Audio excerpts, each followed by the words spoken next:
सगळ्यांना जय शिवराय. सगळ्या शेतकरी बांधवांना जय शिवराय.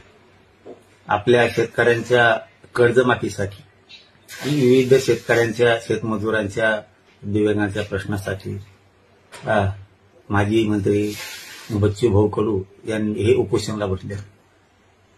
सरकार त्यांच्या मागण्याची दखल घेत नाही, म्हणजे शेतकऱ्यांच्या न्यायाची, कर्जमाफीची दखल घेत नाही. म्हणून त्यांच्या वतीनं, बच्चूभाऊंच्या वतीनं आणि सगळ्या शेतकरी संघटनेच्या वतीनं 15 जून रोजी राज्यभरात चक्काजाम करण्याचं त्यांनी आयोजित केले.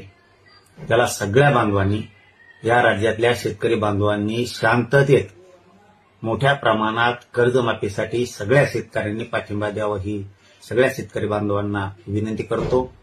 आपण आपले जे रास्ता रोकोचे, चक्काजामचे शांततेत करायचे ते स्पॉट ठरवा. आमचा गोदापाट्यातला पैठण फाटा शहागड इथं ठरलाय. गोदापाट्यातल्या सगळ्या शेतकरी बांधवांनी जात पात धर्म सगळं सोडून शेतकऱ्यांची कर्जमाफी व्हावी म्हणून सगळ्या शेतकरी बांधवांनी गोदापट्ट्यातल्या पैठण फाटा इथं मोठ्या संख्येनं उपस्थित राहू, ही सगळ्यांना विनंती करतो.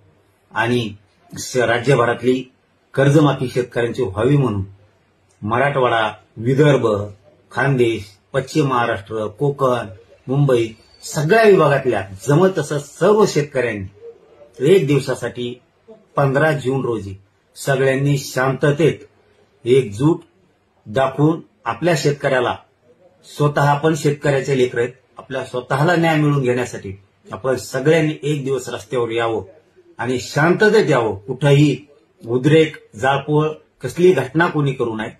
सगळ्यांना विनंती आहे की आपण राज्यातल्या, महाराष्ट्रातल्या सगळ्या शेतकऱ्यांनी एकजूट, ताकदीने एकजूट दाखवा आणि आपली कर्जमाफी करून घेण्यासाठी एकत्र या, ही सगळ्यांना विनंती करतो.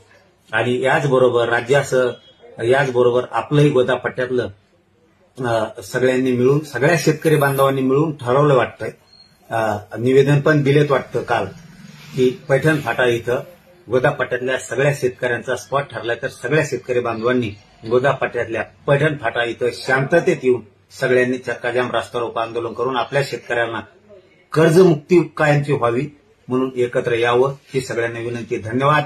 सगळ्या शेतकरी बांधवांना जय शिवराय.